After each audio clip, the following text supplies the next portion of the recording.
Hey guys, what's going on? It's me, your online brother Jaspas Deck, and welcome back to School of Cardistry. Today we're going to be learning a move called the Revolution Erdnase Goes Around by Dan and Dave. Dan and Dave, of course, one of the godfathers of cardistry, created this move back in the day, like maybe 12 years ago I think. And essentially, it is a one-handed aerial in which, using a single hand, you consistently and controlledly toss a packet into the air, it rotates, and you catch it in the other hand. Nowadays, you can also catch it in the same hand. You can do a lot of extra flourishes to it. But today we're going to learn the simple, basic version of it. Of course, before we continue, it is important for me to tell you guys that Dan and Dave have given their blessings for us to teach this move, and we wouldn't do it without that. The move Revolution Erdnase goes by many different names. Of course, there's the full name, as you guys have heard a few times in this video already. You can also call it Rev E goes around. I've heard it being called Rev E from hell. That's legitimately the first name that I was exposed to when I learned this move. But for today's purposes, we're just gonna call it Rev E. Alright, so I hope you're excited to learn Rev E. Go grab your deck of playing cards and let's get down to learning Rev E. Now, with a move like Rev E, you can choose to either learn it with your left hand or your right hand. Either hand works. However, today we are going to learn the move with your master hand first, because I feel that it is easier to learn the move with your master hand. To do Rev E, first begin with the deck in straddle grip like this. Move your index finger to the long edge over here, and using this part of your thumb, wrap around this corner of the deck to reach onto the short edge of the cards. Curl your ring finger underneath the deck of playing cards. This is a very weird grip that you probably wouldn't see in any other move. However, it is absolutely necessary to achieve Rev E. Next, using your thumb, apply friction and pressure on the short edge of the deck here, about 2/3 of the deck. At the same time, using your index finger and middle finger, peel off that bottom 1/3 packet. Working together, the thumb pulls this packet upward, and the middle finger and index finger over here peels this packet downward and creates an angle between the bottom packet and the top packet. Keep increasing the angle between those two packets until you feel the moment where this bottom packet is no longer being pressed on by this packet. Once you feel that this thicker packet no longer has a grip on this thinner packet, this packet is now free to be tossed. Using your ring finger, flick this packet upwards while at the same time rotating your wrist like so and tossing the packet upwards. That sounds like a lot of different steps, but essentially what you're doing is going from here to here, pulling the packet down and tossing the packet from one hand to the other. After throwing the packet, watch where the packet goes.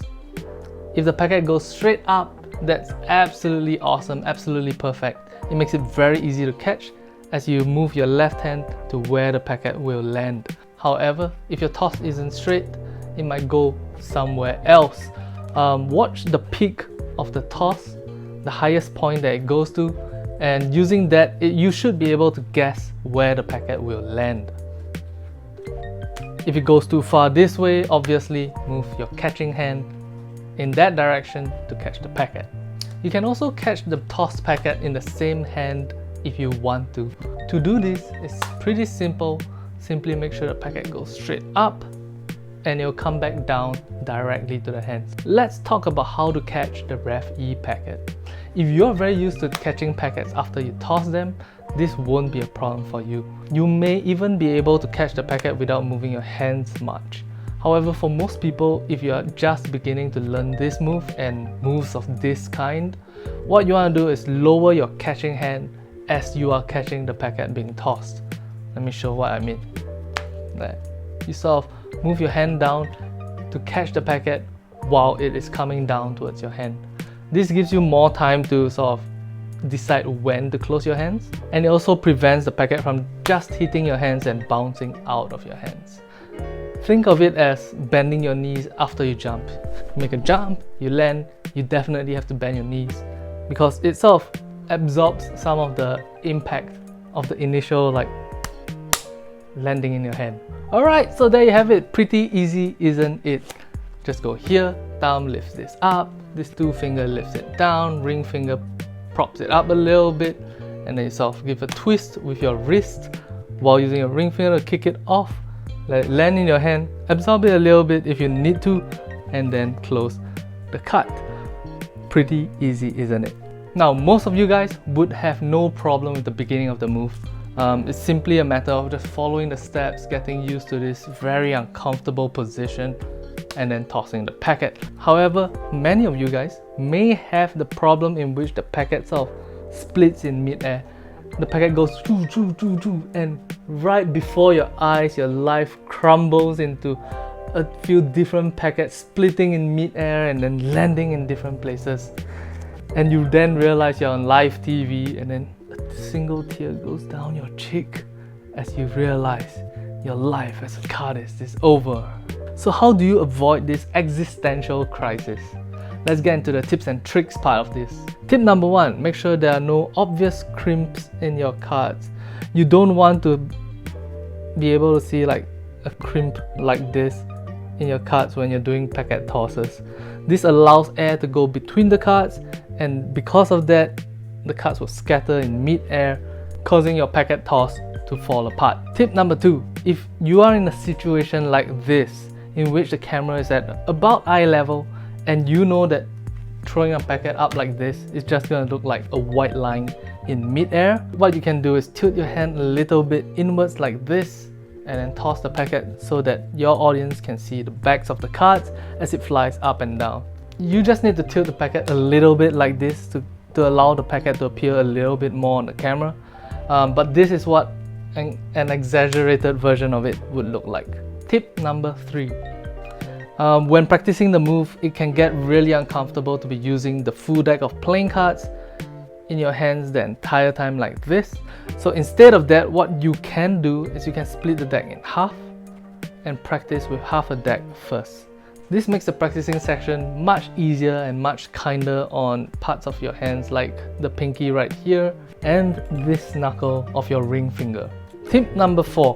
When practicing this move, you're going to drop cards all the time. Don't worry about it. After dropping some cards, just continue practicing with the rest of the deck first. Practice and practice and practice and practice and practice and practice, and at the end, when you run out of cards in your hands, then you go ahead and pick up all the cards. My 5th and last tip for Rev E is to first practice Rev E in one hand. When your master hand gets good at Rev E and your non-master hand is just beginning to learn the move, you can simply go step by step, watching one hand and teaching it to the other hand to get the move to work. Alright guys, so there you have it. That was the Rev E tutorial. I hope you guys enjoyed learning Rev E. Rev E is one of my favorite moves. It is one of the very few moves that I learned very early in my cardistry career and have brought with me all the way until today. If you decide to make a video of yourself learning, practicing, exploring Rev E and what you can do with it, tag us on Instagram at the New Deck Order and at Jaspas. We would love to see what you can do with the move. Oh yes, I almost forgot to say, if you're watching this the day this video is launched, today's Black Friday, if you want to pick up some awesome playing cards like the School of Cardistry V5s or the School of Cardistry V4s, head on over to thenewdeckorder.com and use the coupon code NOSHIP, that is NOSHIP, to get free unlimited shipping worldwide. Yes! Bye bye.